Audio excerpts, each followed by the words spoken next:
नमस्कार, राधे-राधे। स्वागत है आप सभी का एक बार फिर से सुबोध इन फाइनाइट एजुकेशन में। आज हम बात करने वाले हैं बीएससी नर्सिंग 5th सेमेस्टर की मेंटल हेल्थ नर्सिंग फर्स्ट का लास्ट यूनिट, यूनिट नंबर 8।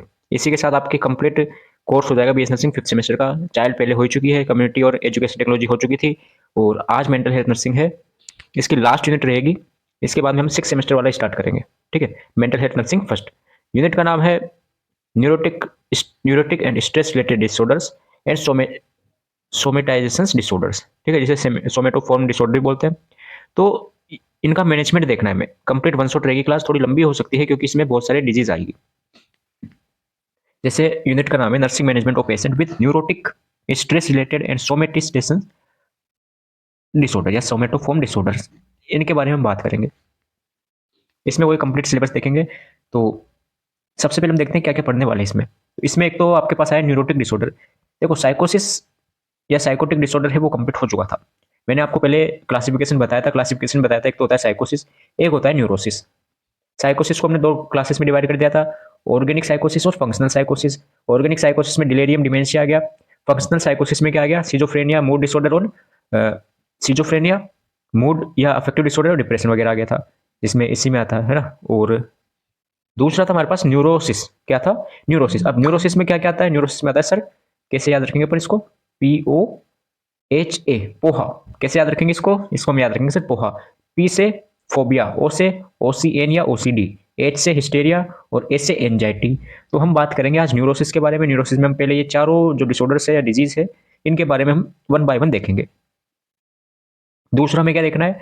दूसरा हमें देखना है स्ट्रेस डिसऑर्डर, जिसे अपन बोलते हैं कौन सा, ये हटा देते हैं हम। दूसरा हमें क्या देखना है इसमें? स्ट्रेस डिसऑर्डर, जिसे हम बोलते हैं PTSD। PTSD मतलब कि post traumatic stress disorder. Suppose कोई ट्रॉमा हो जाता है, कोई एक्सीडेंट वगैरह हो जाता है, तो उसके बाद में जो स्ट्रेस आता है उसके कारण कौन सा डिसऑर्डर होता है? वो होता है PTSD। और एक पढ़ेंगे अपन कौन सा? Somatoform disorder. ठीक है, तो हमारे पास टोटल कितने हो गए? एक, दो, तीन, चार, पांच। और हिस्टेरिया है। हिस्टेरिया में आपको सिलेबस में हिस्टेरिया ना देकर हिस्टेरिया की दो क्लासिफिकेशन है वो दे रखे हैं। ठीक है, तो हिस्टेरिया को अपन दो काउंट कर लेते हैं। ठीक है, तो कितने हो गए? पांच तो न्यूरोसिस हो गए, पांच, छह और सात, सात डिसऑर्डर के बारे में आज बात करेंगे। ठीक है, कंप्लीट इसका मैनेजमेंट देखेंगे जो भी आपके सिलेबस में दे रखा है। ये देखो, एंजाइटी हो गया, OCD, PTSD हो गया, somatoform disorder, phobia, dissociative and conversion disorder. ये दोनों क्या है? पहले हिस्टेरिया नाम का आता था, लेकिन अब इसको अलग क्लासिफिकेशन के अकॉर्डिंग हम पढ़ेंगे। इनकी पूरा इटियोलॉजी वगैरह देखनी है। तो स्टार्ट करते हैं आज का लेक्चर। फर्स्ट देखते हैं प्रिवेलेंस एंड इंसिडेंस। तो प्रिवेलेंस एंड इंसिडेंस की हम बात करें तो होता क्या है? ये हम पढ़ते आ रहे हैं सर, 8 यूनिट से पढ़ते आ रहे हैं। तो disorder, anxiety disorders are most common in mental disorder. सबसे ज्यादा मेंटल डिसऑर्डर में जो कॉमन डिजीज है वो कौन सी है? एंजाइटी डिसऑर्डर है। एंजाइटी को सेपरेट हम अलग से पढ़ेंगे। Most common in female, more common in female, भाई फीमेल में ज्यादा कॉमन होता है ये कंपेयर मेल के। ठीक है, frequently seen in adult and young adult.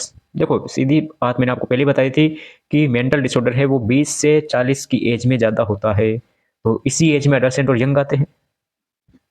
Often associated with stressful life events, जिसमें ज़्यादा स्ट्रेस होता है। भाई जो ज़्यादा स्ट्रेसफुल लाइफ इवेंट्स है उनमें ज़्यादा ये देखने को मिलता है। PTSD develops after the traumatic experiences, जैसे एक्सीडेंट हो गया, एब्यूज हो गया, डिजास्टर हो गया, अगर ये कुछ हो जाता है तो इसके बाद में PTSD बीमारी होती है। ठीक है, अगला है somatoform disorder are more common in women. ये भी क्या है? वुमेन में ज़्यादा पाया जाता है। सभी को पढ़ेंगे, टेंशन लेने की आपको कोई जरूरत है नहीं। अब फर्स्ट अपन देखते हैं एंजाइटी। एंजाइटी से स्टार्ट करेंगे और लास्ट तक हम देखेंगे सोमेटोफॉर्म डिसऑर्डर तक। पहले तो बताओ एंजाइटी होती क्या है? एंजाइटी होती क्या है सर? तो घबराहट आना। भाई एंजाइटी को आप क्या समझते हो? एंजाइटी को सर हम समझते हैं कि जैसे घबराहट आ रही है हमारे। ठीक है, बोलता पेशेंट की सर घबराहट आ रही है ना, और अजीब सा लग रहा है, उसकी बीपी वगैरह सब इंक्रीज हो जाती है, टेकिकार्डिया, टेकिपनिया वगैरह। ठीक है, सांस लेने में उसको दिक्कत हो सकती है, पाल्पिटेशन है वो सीवियर हो जाता है, पसीना पसीना हो जाता है वो पेशेंट। तो वो क्या होता है? एंजाइटी की कंडीशन होती है। एक होता है फियर। क्या होता है? फियर, डर। एक हो गया डर, एक हो गया वरी। ठीक है, फियर क्या होता है? फियर का मतलब यह है कि कोई डॉग से डरता है। चलो समझाते हैं आपको भी। फियर को अपन देखेंगे फोबिया के साथ देखेंगे। तो फियर को भी हम साइड में करते हैं क्योंकि फिर आपका कंफ्यूजन रहेगा, फियर और फोबिया थोड़ा सिमिलर टाइप है।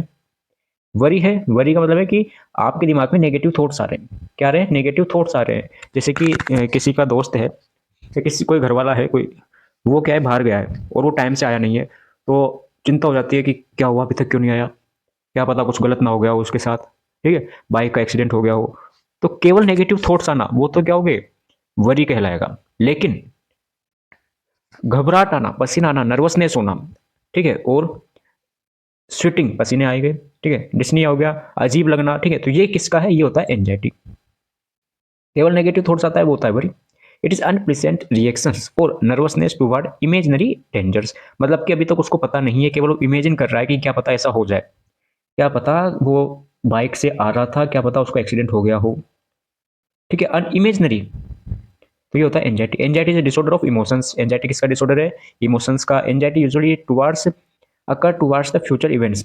एंजाइटी किससे रिलेटेड है? फ्यूचर इवेंट्स है। क्या पता उसका ये हो गया हो, बोलते ना भाई, क्या पता बाइक का एक्सीडेंट हो गया हो, तो फ्यूचर से रिलेटेड है, ये थोड़ी कि हो गया था। अगला है टाइप्स। Types of anxiety. तो एंजाइटी को हमने बेसिकली दो टाइप में डिवाइड किया है। First one is GAD, second is PAD. GAD generalize anxiety disorder और पीएडी पैनिक एंजाइटी डिसऑर्डर्स। तो जनरलाइज एंजाइटी डिसऑर्डर की हम बात करते हैं तो इसमें patient feel the anxiety about his daily routine events. Patient क्या है कि जैसे कि डेली एक ही एक बात दोहराता रहता है। जैसे जिसकी ओवर एज जो पीपल होते हैं, सपोज कोई 60 साल की एक लेडी है, कितने की? 60 साल की कोई औरत है, वुमेन है। अब उसका जो लड़का है, लड़का है सपोज, पोता मान लेते हैं उसके, उसका पोता है 20 साल का, या फिर मान लेते हैं पर कितना, 17 साल का कोई उसका बच्चा है, पोता है, ठीक है, लड़के का लड़का।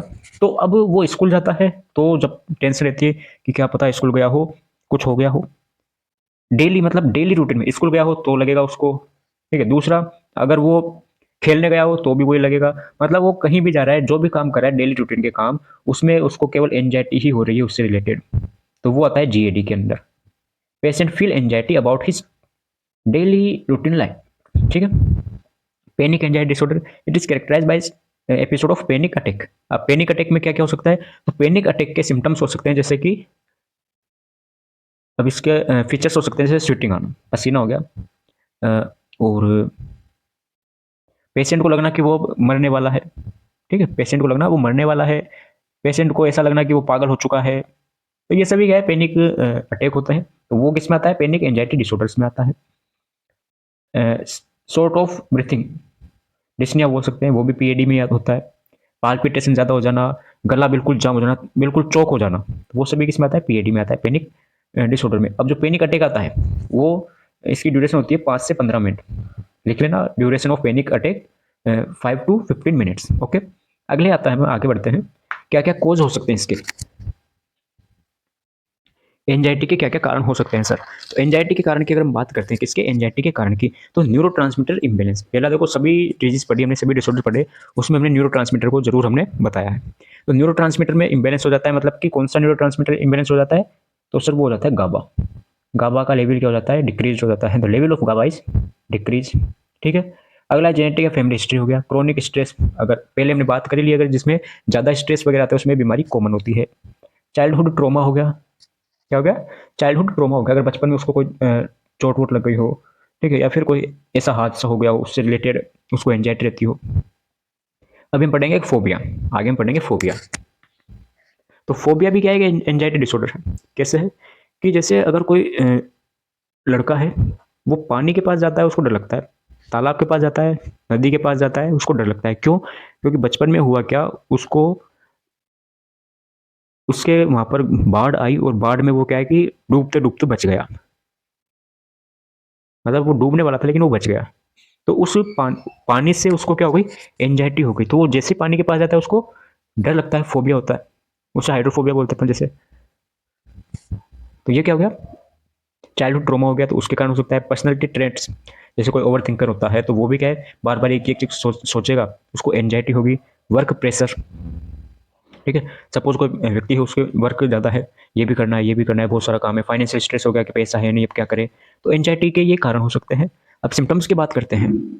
तो there are two types of symptoms, first one is physical symptoms and second is psychological symptoms. Physical symptoms क्या क्या हो सकते हैं एंजाइटी से रिलेटेड, तो हमने देख लिया पाल्पिटेशन हो सकता है, स्वेटिंग हो गया, ट्रेमर्स हो गया, ड्राई माउथ हो गया, शॉर्टनेस ऑफ ब्रेथ, डिस्निया हो गया, मसल टेंशन हो गया। क्या हो गया? मसल टेंशन हो गया। तो ये क्या हो गया? फिजिकल सिम्टम्स हो गए। कि एंजाइटी जब होती है तो दो टाइप के सिम्टम्स देखने को मिलते हैं, एक तो फिजिकल सिम्टम्स, एक साइकोलॉजिकल सिम्टम्स। तो फिजिकल सिम्टम्स में हमने बात कर ली, ये देखने को मिलेंगे। और साइकोलॉजिकल सिम्टम्स है उसमें देखने को मिलेगा साइकोलॉजी से रिलेटेड तो एक्सेसिव वरिंग, ज़्यादा उसको नेगेटिव थॉट्स आएंगे, रेस्टलेसनेस, इरिटेबिलिटी, मतलब इरिटेट हो जाएगा वो सबसे, पुअर कंसंट्रेशन, कहीं पर भी वो सही तरीके से कंसंट्रेट नहीं कर पाएगा, एंगर या एग्रेसिव बोल सकते हैं, ज़्यादा गुस्सा आएगा उसको, इंसोम्निया, नींद नहीं आएगी। तो ये क्या हो गया? साइकोलॉजिकल सिम्टम्स हो गए और ये फिजिकल सिम्टम्स हो गए। आगे हम बात करते हैं हिस्ट्री कलेक्शन के बारे में, सॉरी डायग्नोसिस के बारे में। तो डायग्नोसिस में वो सब में सेम है। क्या सेम है सर? हिस्ट्री कलेक्शन लेंगे, हिस्ट्री लेंगे भाई, कोई एंजाइटी से रिलेटेड कोई मिल जाए हमें, जैसे चाइल्डहुड पढ़ी अपने भी, चाइल्डहुड ट्रॉमा पढ़ा तो वो हिस्ट्री से तो पता चलेगा। फिजिकल एग्जामिनेशन हो गया। और साइकेट्रिक के पास तो एक ही साधन है, एमएससी, मेंटल स्टेटस एग्जामिनेशन। एक और इसमें लेक्टेट प्रोवोकेशन टेस्ट, ये इंपॉर्टेंट लगा लेना आप इसको। क्यों सर?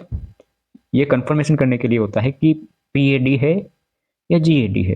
ठीक है, it is a confirmation test of panic attack. ठीक है, पैनिक अटैक है या फिर पीएडी है, उसको कंफर्मेशन करने के लिए टेस्ट किया जाता है। ओके, आगे चलते हैं मैनेजमेंट की तरफ। तो एंजाइटी का मैनेजमेंट कैसे करेंगे हम? तो एंजाइटी का मैनेजमेंट हमारे पास दो साधन होते हैं। देखो हमने बात कर ली थी जब हमने स्टार्टिंग में क्लासिफिकेशन किया था मेंटल डिसऑर्डर का, तो उसमें मैंने बताया था कि ईसीटी, फार्मो को सॉरी साइकोफार्मा और साइकोथेरेपी, ये तीन साधन है हमारे पास।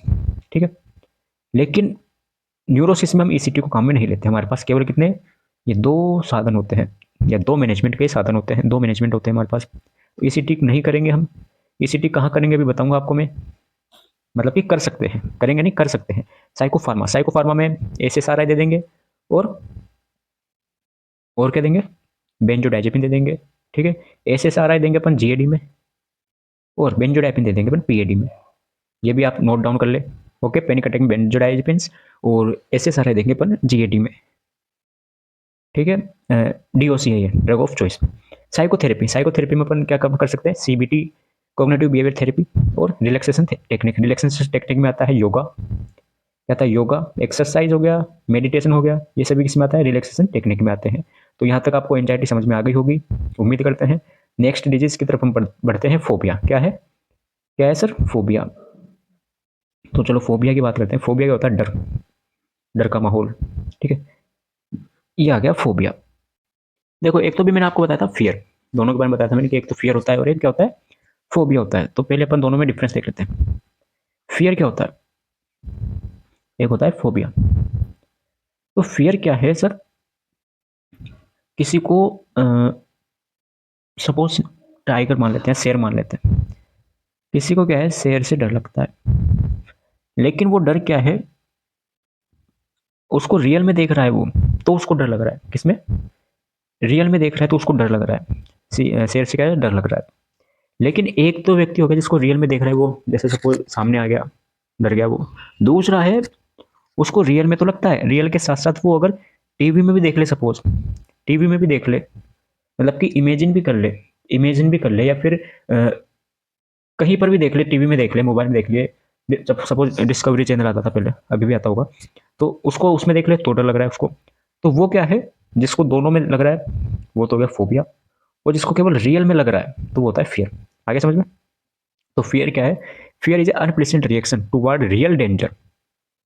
रियल डेंजर, लिख लो, लिखो fear. Fear it is, fear में लिखो, fear is the unpleasant reaction toward the real danger. Okay, लिखा वापस, fear is the unpleasant reaction toward the real danger. ठीक है, ये तो हो गया फियर की बात। और फोबिया है, तो फोबिया तो जैसे कि उसको अभी बताया मैंने आपको कि उसके बारे में सोचेगा तो भी उसको डर लगेगा। ठीक है, ऐसी सिचुएशंस आएगी उसमें, ऐसी सिचुएशन, एक्टिविटीज, ऑब्जेक्ट्स आ गया जिससे उसको डर लग गया। तो एक फोबिया की भी आप डेफिनेशन लिख लो कि phobia is the irrational, phobia is the irrational fear from any situations और एनी एक्टिविटीज और एनी ऑब्जेक्ट। ओके, ये फोबिया क्या है? फोबिया का मतलब है कि एक इररेशनल फियर है, इरेशनल फियर मतलब कि अतार्किक, अतार्किक, जिसका तर्क नहीं दिया जा सकता। तो फियर क्या है, फोबिया क्या है? फोबिया एक इरेशनल फियर है फ्रॉम एनी सिचुएशंस, किसी भी सिचुएशन से। अब अपन देखते हैं इसकी डेफिनेशन। एक तो वो हो गई डेफिनेशन, ये है देखो, ये लाइन लिखवा रहा था मैं आपको। Phobia is an excessive and unreasonable fear response triggered by specific stimulus resulting in avoidance and significant distress। देखो, जिसको फोबिया होगा वो क्या करेगा? Resulting in avoidance and significant distress, जिससे है उसको क्या करेगा? वो अवॉइड करेगा। जिससे भी उसको फोबिया हो रहा है उसको वो अवॉइड करेगा, उसके पास जाएगा नहीं। ठीक है, सपोज उसको अगर हाइट से डर लगता है, ऊंचाई से डर लगता है, तो वो जाएगा नहीं ऊपर। अगला है कोसेस, कि होता क्यों है ये सर, कारण क्या है इसका? तो फैमिली हिस्ट्री हो सकती है, जेनेटिक फैक्टर्स हो सकते हैं। रिस्क फैक्टर में सेक्स रेशो है, मेल में कम होता है कंपेयर फीमेल, फीमेल में ज़्यादा देखने को मिलता है phobia. Family atmosphere, family atmosphere जैसे कि अभी बताते हैं। नेगेटिव पेरेंटिंग, इसमें पेरेंट्स की भी गलती होती है। प्रीवियस साइकोलॉजिकल ट्रोमेटिक इवेंट्स, ठीक है, ये कारण हो सकते हैं इसके। अब सुनो, जैसे कि आप क्या हो, छोटे हो, छोटे हो, आपको बोला किसी ने कि एक काम कर, वो बाहर दुकान है, वहां पे जाके कुछ सामान लेके आओ।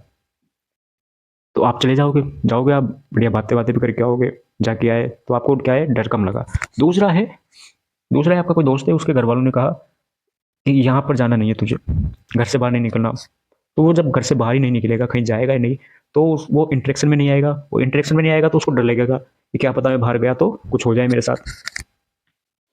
एक तो ये कारण हो गया। दूसरा है सबसे टॉप, आप सबको पता होगा, सोशल फोबिया बोलते हैं इसको, सोशल फोबिया। किसी के भी सामने बात करने से उसको डर लगता है कि क्या पता मेरे मुंह से कुछ ऐसा निकल गया तो ये मेरे बारे में क्या सोचेगा। या फिर अगर मैंने कुछ ऐसा डांस कर दिया, किसी को दूसरे के सामने डांस करने में शर्म आती है, शर्म आती है, डर लगता है, तो वो सभी क्या है, फोबिया है। वो क्यों हुआ है? वो हुआ है सर फैमिली एटमोसफियर के कारण और नेगेटिव पेरेंटिंग के कारण हो गया। अगला है प्रीवियस साइकोलॉजिकल ट्रोमेटिक एक्सपीरियंस, कि उसका पहले बचपन में तो कभी पहले ऐसा हो चुका है जिससे वो ये काम नहीं कर सकता। जैसे मैंने एग्जांपल बताया था, बाढ़ आ गई, ठीक है, बताया ना, पानी से डर लगता है, तो वो इसमें हम देख सकते हैं। Types of phobia, there are 3 types of phobia: specific phobia, social anxiety disorder and agoraphobia. One by one सभी को देखेंगे। फर्स्ट अपन देखते हैं एग्रोफोबिया। एग्रोफोबिया क्या होता है सर? कि fear of open spaces, fear of open spaces, जैसे मैंने आपको बताया, ओपन स्पेसेस मतलब कि बस स्टैंड हो गया, ठीक, मतलब कि उसको बस स्टैंड पे जाने पर भी क्या है, डर लगता है। ओपन स्पेसेस जो कि घर वालों से दूर है। फियर ऑफ क्राउडेड प्लेस, जहाँ पर ज़्यादा भीड़ रहती है वहाँ पर नहीं जा सकता, जैसे रेलवे स्टेशन हो गया, बस स्टैंड हो गया, एटसेट्रा। अगला है फियर ऑफ क्राउडेड स्पेस, जहाँ पर ज़्यादा भीड़ रहती है वहाँ पर उसको जाने में डर लगता है। Fear of situation where escape में भी डिफिकल्ट, ऐसी कंडीशन पर उसका घर है, वो घर या फिर घर वाले हैं, फैमिली मेम्बर्स है, वो अवेलेबल नहीं होते हैं, मतलब कि दूर होते हैं, तो वो होता है एगोराफोबिया, एगोराफोबिया। अगला है सोशल फोबिया। सोशल फोबिया का हमने एग्जांपल दे दिया। Fear of social situations, avoidance public speaking, सबके सामने बोलने में उसको क्या है, अवॉइड करता है, वो उसको डर लगता है। तो most common type of phobia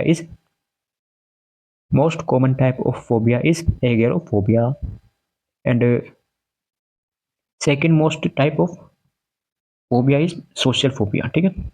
and third आता है हमारे पास स्पेसिफिक फोबिया। स्पेसिफिक फोबिया में आपको इनके नाम याद रखना है, जैसे फियर ऑफ डॉग, तो डॉग से अगर डर लगता है तो उसको अपन बोलते हैं cynophobia. Fear of animal, zoophobia. Fear of death, thanatophobia. Fear of heights, ऊंचाई से उसको डर लगता है तो एक्रोफोबिया हो गया। Fear of closed place, claustrophobia. Fear of blood, hemophobia. Injection से डर लगता है, बेलोनोफोबिया। फियर ऑफ फ्लाइंग, तो ये सभी क्या है, हाइड्रोफोबिया वगैरह, ये सब आपको याद रखना है। फियर ऑफ अलोन, अकेले रहने में डर लगता है तो ऑटोफोबिया। तो ये नाम आपको, कुछ नाम है, कुछ फोबिया से, इनको आपको माइंड आउट रखना है, याद रखना है थोड़ा।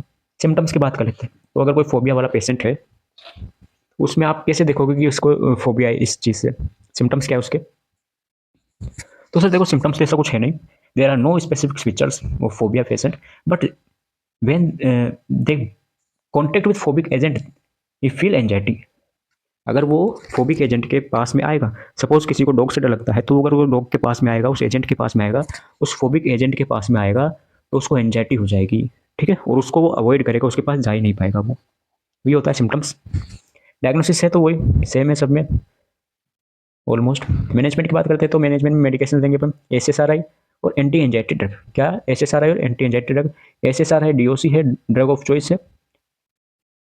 इसी के साथ साथ अपन साइकोथेरेपी की बात करते हैं। साइकोथेरेपी में कॉग्निटिव बिहेवियर थेरेपी CBT दे देंगे। एक्सपोजर थेरेपी, एक्सपोजर थेरेपी क्या होती है कि जैसे उसको जिस चीज़ से डर लग रहा है, सपोज अगर उसको पानी से डर लग रहा है, तालाब वगैरह है, swimming pool, suppose swimming pool है, वहाँ पर ले जाओ उसको और उसको स्विमिंग पूल में फेंक दो, मतलब डाल दो। तैरना नहीं आता, मतलब डूबेगा तो है नहीं वो, ऐसे भी ज़्यादा पानी तो रहता नहीं है स्विमिंग पूल में, तो उसको उसमें डाल दो, एक्सपोज कर दो। ये होती है एक्सपोजर थेरेपी, जिससे उसको डर लगता है उससे एक्सपोज कर दो। ठीक है, अंधेरे से डर लगता है, अंधेरे में लाके छोड़ दो, 5 मिनट रुको, वापस निकाल लो, तो धीरे धीरे धीरे धीरे क्या है उसकी डर है वो बाहर निकल जाएगा। ये होती है एक्सपोजर थेरेपी। अगली आती है हमारे पास OCD या OCN। OCD obsessive compulsive disorder, या OCN भी बोलते हैं इसको, ऑब्सेसिव कंपल्सिव न्यूरोसिस। ठीक है, दोनों नाम है, कुछ भी बोल दो, OCD या OCN। तो obsessive compulsive disorder is a mental disorder characterized by obsession and compulsion is perform. देखो OCD क्या है, OCD एक ऐसी डिजीज मेंटल डिसऑर्डर है जिसमें क्या होता है, वो ऑब्सेशन और कंपल्सन के कारण होता है। अब ऑब्सेशन और कंपल्सन क्या होता है, तो ऑब्सेशन का मतलब क्या होता है कि पहले हमने देख लिया कि कुछ ऐसे आइडियाज जो हम उसको बाहर निकालना चाहते हैं हमारे दिमाग से, अनवेलकम या अनवांटेड थॉट्स है जो हम उसको बाहर निकालना चाहते हैं लेकिन हम निकाल नहीं पा रहे हैं, तो वो होती है ऑब्सेशंस। जबकि कंपल्सन की बात करते हैं तो repeated behavior perform to reduce anxiety. जैसे सपोज करते हैं अपन, एग्जाम्पल से समझते हैं। एग्जाम्पल से क्या समझे सर, ये रखा example, fear of contamination. Fear of contamination तो क्या हो गया, तो सर ये तो हो गया ऑब्सेशन हो गया। क्यों, क्यों, और एक्सेसिव हैंड वॉशिंग क्या होगी, कंपल्सन हो गया। कैसे हो गया, देखो हमें लग रहा है कि हमारे हाथ क्या है, गंदे हैं, हमें लग रहा है हमारे हाथ गंदे हैं, तो ये बार बार हमारे दिमाग में आ रहा है कि यार मेरे हाथ गंदे हैं, क्या करूँ क्या करूँ। अब मैं निकालना चाहता हूँ इसको, लेकिन निकाल नहीं पा रहा मैं। एक बार हैंड वॉशिंग कर ली, फिर भी लग रहा है कि हाथ मेरे गंदे हो रहे हैं, तो बार बार क्या करना, हैंड वॉशिंग करना। तो ये तो हो गया कंपल्सन। कि उस एंजाइटी को रिड्यूस करने के लिए, उस एंजाइटी को रिड्यूस करने के लिए बार बार रिपीटेटेड परफॉर्म करना, बार बार एक ही चीज रिपीट करना, रिपीटेटेड परफॉर्म करना उस एंजाइटी को बाहर निकालने के लिए, तो ये तो होता है कंपल्सन। जबकि दूसरा क्या है, फियर ऑफ कंटामिनेशन, और बार बार वही वही थॉट्स आना, रिकरेंट अनवांटेड थॉट्स, ये होता है ऑब्सेशन। कि बार बार एक ही एक थॉट्स आ रहे हैं मेरे कि मेरे हाथ गंदे हैं, हाथ गंदे हैं, तो ये तो हो गया ऑब्सेशन। और उस एंजाइटी को दूर करने के लिए, भाई मेरे लग रहा है कि मेरे हाथ गंदे, तो ये जो एंजाइटी है इसको दूर करने के लिए मैं बार बार एक ही एक चीज क्या कर रहा हूँ, परफॉर्म कर रहा हूँ, बार बार हैंड वॉशिंग कर रहा हूँ, तो ये है कंपल्सन। ठीक है, obsession is a disorder of thoughts, क्योंकि बार बार मुझे थॉट्स आ रहे हैं। और compulsion is a disorder of PMA, psychomotor activities. कैसे कि एक ही एक चीज में बार बार कर रहा हूँ, तो मेरी साइकोमोटर एक्टिविटी है वो क्या हो गई, इंक्रीज हो रही है। ओके, एग्जाम्पल्स देख लो, ये तो हो गया किसका, ऑब्सेशन का, और ये हो गया कंपल्सन का। Fear of contamination, fear of harming someone, doubts, did I lock door, क्या मैंने लॉक बंद, मैंने डोर को लॉक किया था या नहीं किया, बार बार आ रहे हैं तो मैं उसको चेक करने जाऊंगा बार बार। ठीक है, जैसे अरेंजिंग ऑब्जेक्टिव सिमेट्रिकल, सभी चीज़ सिमेट्रिकल अरेंज करना। सपोज कोई होता है कि उसको बिस्तर भी बिल्कुल सिमेट्रिकल चाहिए, जमा हुआ, किसी की एक चप्पल यहाँ है, एक चप्पल यहाँ है, तो वो उसको लाके पास में कर देगा, तो ये क्या है, OCD तो है ये। ठीक है, अगला आता है कोजेस, ऐसा होता क्यों है, तो वही आ गया सेरोटोनिन इम्बैलेंस, न्यूरोट्रांसमीटर इम्बैलेंस हो गया, जिसमें सेरोटोनिन है, सेरोटोनिन का लेवल क्या हो जाता है, डिक्रीज हो जाता है। क्या हो जाता है, डिक्रीज हो जाता है। जेनेटिक फैक्टर हो गया, स्ट्रेसफुल लाइफ इवेंट्स हो गया, सेक्स रेशो, इसमें मेल और फीमेल दोनों इक्वल अफेक्टेड रहते हैं इससे। डायग्नोसिस की अगर हम बात करते हैं तो डायग्नोसिस में आता है हमारे पास वही 3 चीज़ें, history collection, physical action, psychiatry के पास क्या है, MSE, मेंटल स्टेटस एग्जामिनेशन। अगला आता है मेडिकेशंस।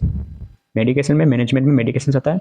ड्रग ऑफ चॉइस क्या है, SSRI और कभी कभी क्लोमीपेरामिन, क्लोमीपेरामिन। देखो अगर दोनों ऑप्शन में आ जाए आपको, तो आपको इंपॉर्टेंट देनी है इसको, SSRI को, फ्लुक्सेटिन को।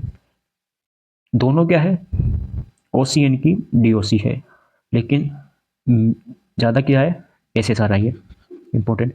साइकोथेरेपी में वही 3 थेरेपी है, CBT हो गया, ERP हमने देख लिया, एक्सपोजर रिस्पॉन्स प्रिवेंशन, जो भी आ रहा है उसको रोकना, थॉट्स को स्टॉपिंग करना।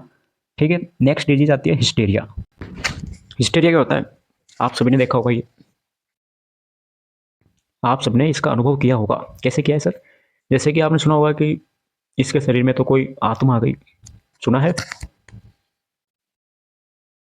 आपने, सुना होगा कि यार ये सात वाला है, इसके तो शरीर में कोई आत्मा आ गई, कोई भूत आ गया, ठीक है, वो बोलते हैं ना ऊपरली हवा। हाँ, ठीक है, कोई आत्मा आ गई, भूत प्रेत आ गया इसके शरीर में, कोई देवी देवता वगैरह आ जाते हैं, वो क्या होता है, हिस्टेरिया होता है। वो एक बीमारी है हिस्टेरिया। देखो अब ये, इसको कुछ लोग बोलेंगे कि सर ये असली में होता है, कुछ बोलेंगे बीमारी है, तो वो अपने अपने मत है, अपने अपने अपने अपने वोट है, कुछ क्या समझे कुछ क्या समझे, लेकिन हम बात करते हैं हिस्टेरिया की। हिस्टेरिया में यही कंडीशन देखने को मिलती है। Hysteria is a condition in which emotional conflicts और psychological stress is expressed through physical symptoms और dramatic behaviour without any organic cause, कि बिना किसी ऑर्गेनिक कोज के। भाई देखो हम तो साइंस पढ़ रहे हैं, कोई इसको अंधविश्वास समझे या फिर कुछ भी समझे, जो हमारे आया है वो बता रहे हैं हम आपको। सबकी अपनी अपनी राय है, सब अपने अपने को समझते हैं, तो नेगेटिव कमेंट्स ना करें, और करे तो भी कोई दिक्कत नहीं है, सबकी अपनी अपनी राय है। तो हिस्टेरिया में क्या होता है कि जैसे किसी के देवी देवता आ रहे हैं, या फिर कोई भूत आ रहा है, कोई चुड़ैल आ रही है, एटसेट्रा जो भी है, तो वो सभी हिस्टेरिया में होता है। उसमें होता क्या है कि जो पेशेंट है, अब किस में देखने को मिलेगा ये, ज़्यादातर ये किस में देखने को मिलता है, तो सर ज़्यादातर ये कॉमन है विलेज में जो पाई जाती है, कौन, फीमेल, उनमें ज़्यादा आती है। विलेज की जो फीमेल होती है उसमें डिसऑर्डर ज़्यादा देखने को मिलता है। तो कहा ऐसा जाता है आपकी किताबों के अकॉर्डिंग कि ऐसा वो जानबूझकर करते हैं, according to your books, according to your science, according to your psychiatric. इसमें ऐसा कहा जाता है कि जो वो जो भी करता है, जो भी करती है, वो जानबूझकर करती है, वो जानबूझकर करती है ताकि वो अटेंशन प्राप्त कर सके, नीड ऑफ अटेंशन, अटेंशन की नीड के लिए वो जानबूझकर करती है। कुछ कुछ उनको साइकोलॉजिकल ट्रॉमा भी होता है। जैसे सपोज कोई औरत है, वुमेन है, वो बचपन से है, अभी भी क्या है कि इतना नहीं हुआ है डेवलप्ड कंट्री, इंडिया इतना डेवलप हुआ नहीं है, डेवलपिंग है, विकसित नहीं है, विकासशील है, भी विकास चल रहा है, तो और इतना एजुकेटेड भी नहीं है अभी कहीं कहीं गाँव में। वैसे तो अब बहुत कम हो चुका है, लेकिन पहले ज़्यादा होता था ये हिस्टेरिया। तो इसमें होता क्या है कि जो गाँव की औरत होती है, वुमेन होती है गाँव की, तो उन वो क्या है, उनको बोलने का मौका नहीं दिया जाता। क्या है, अपॉर्चुनिटी नहीं दी जाती। कोई भी काम वगैरह होता है, उनकी अपॉर्चुनिटी नहीं ली जाती, उनकी राय नहीं ली जाती, ना ही उनको बोलने दिया जाता है। पुरुष प्रधान देश है देखो, तो इसमें वो होता क्या है कि वो बचपन से ही ऐसी है, मतलब कि कुछ अगर उनको बोलना है तो वो अंदर ही अंदर क्या कर रही है, कॉन्फ्लिक्ट्स में है, अनरिजॉल्व इंटरनल कॉन्फ्लिक्ट्स में है। इसके कारण ये देखने को मिलता है, वो इमोशनल स्ट्रेस में रहती है कि मुझे कुछ बोलने नहीं दिया जाता, कि ये साथ वाले तो ऐसा है, ये है ना, साइकोलॉजिकल ट्रॉमा वगैरह होता है उसमें कोई, तो इनके कारण ये बीमारियां होती है। वो attention, need for attention in some cases, कुछ केसेस में वो अटेंशन प्राप्त करने के लिए ऐसा करती है, या फिर उनके अंदर ऐसी कंडीशन हो जाती है जिससे वो ऐसा करती है।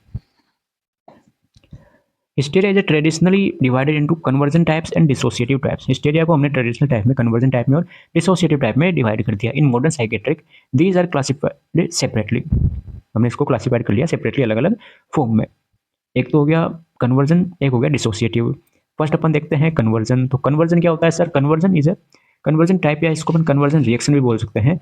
इसमें क्या करता है कि जो पेशेंट होता है, क्या होता है, पेशेंट है वो साइकोलॉजिकल सिम्टम्स को फिजिकल सिम्टम्स में कन्वर्ट कर देता है। क्या कर लेता है, चेंज कर लेता है। जैसे कि अगर उसको एंजाइटी वगैरह है, तो ये तो हो गया साइकोलॉजिकल सिम्टम्स, लेकिन उसको वो फिजिकल में कर लेता है कि मुझे कुछ दिखाई नहीं दे रहा, दौरे आने लग गए, पैरालिसिस हो गया।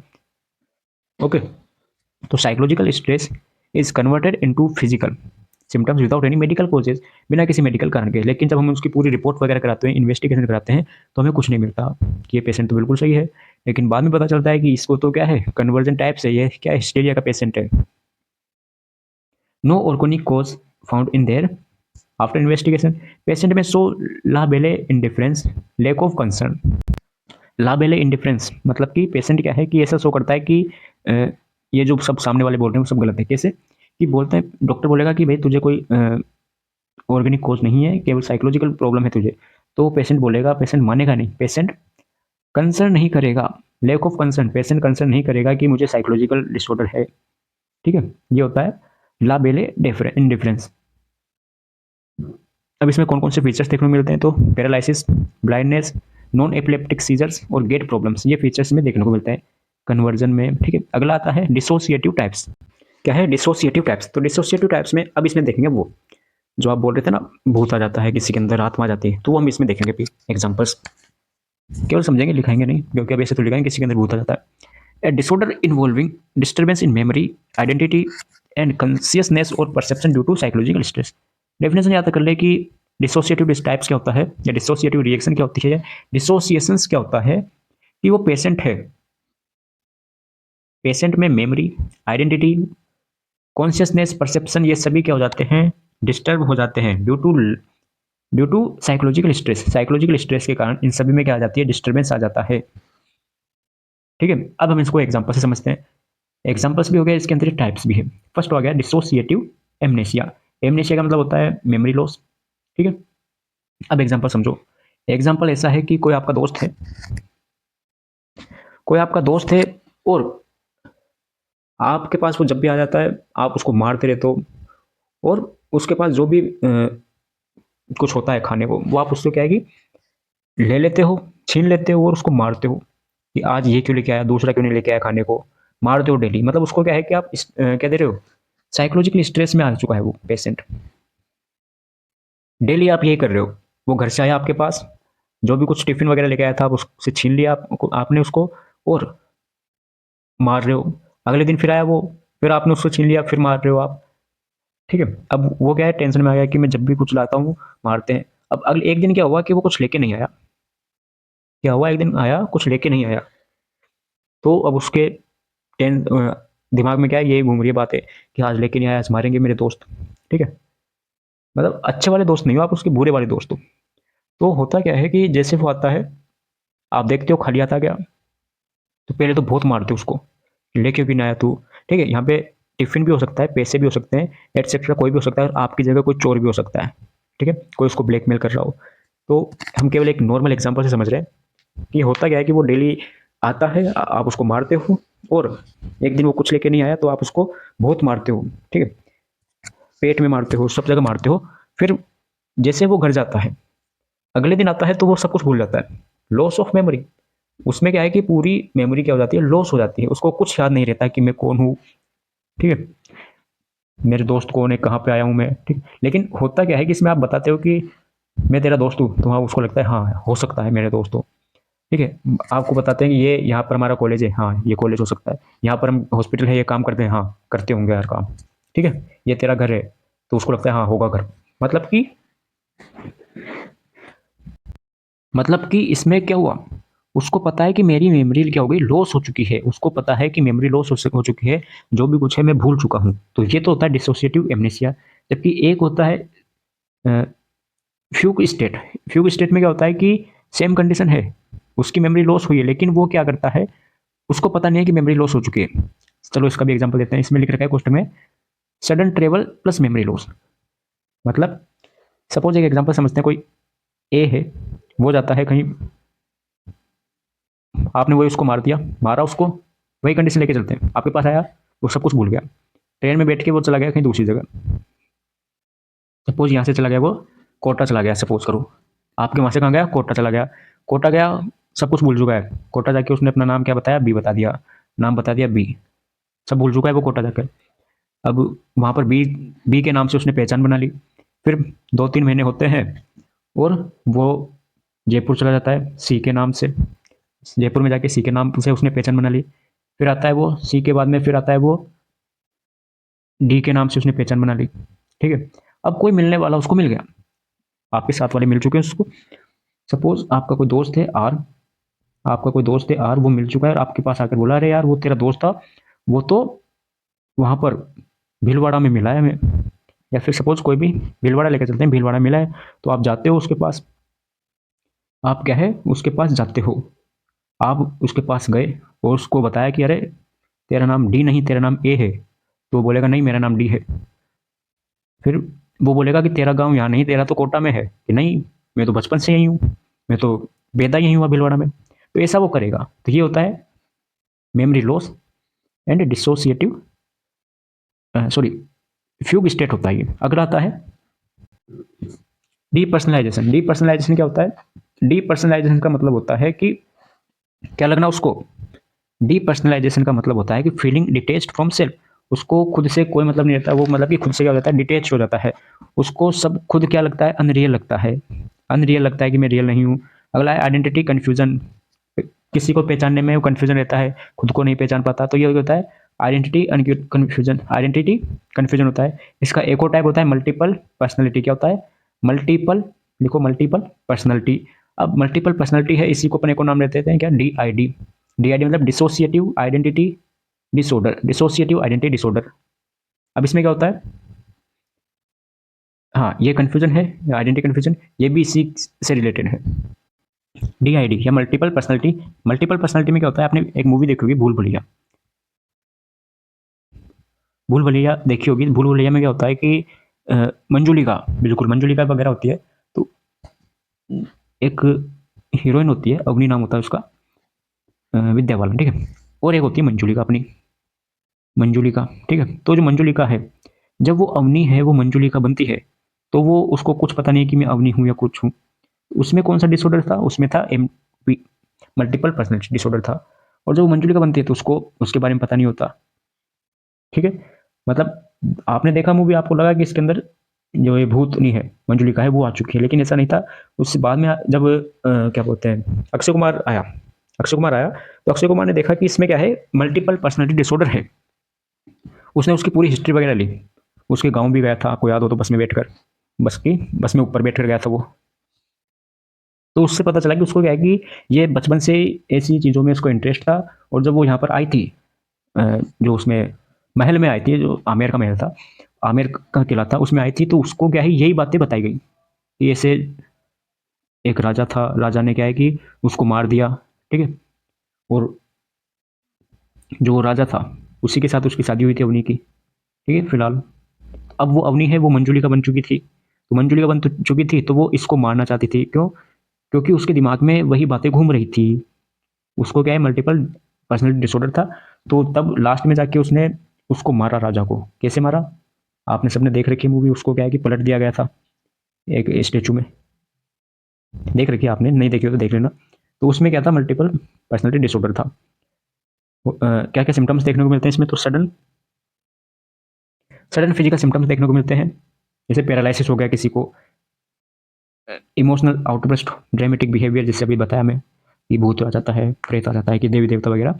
सजेस्टिबिलिटी हो गया, सलाह देते हैं कि भाई जा ये काम कर, तेरा काम हो जाएगा, ठीक है, जा जागर ना करवा, ये काम हो जाएगा, बोलते हैं ना सिर्फ। तो suggestibility, temporary loss of function. Management में आता है, मैनेजमेंट में psychotherapy, stress management, family counselling करवाएंगे और मेडिकेशन देंगे अगर एंजाइटी है तो, एंजाइटी डिप्रेशन है तो, ठीक है। अगला है पीटीएसडी। अब ज़्यादा समझने का नहीं है, जो था समझा दिया। पीटीएसडी क्या होता है, post traumatic stress disorder. Post traumatic stress disorder is a trauma and stress related disorder that develop after the exposure of serious traumatic events such as accident, assault, disaster and war. कि कुछ ऐसा हुआ हो उसकी condition में, ऐसे traumatic, serious traumatic हो, उसके कारण उसको जो भी स्ट्रेस हो वो होता है पीटीएसडी। सपोज कोई जाता है और वहाँ दोस्त वगैरह सब घूमने गए और वहाँ पर क्या हो गया, एक्सीडेंट हो गया उसका, एक्सीडेंट हो गया, और कुछ ऐसी घटना हुई जो उसको वो याद नहीं रखना चाहता।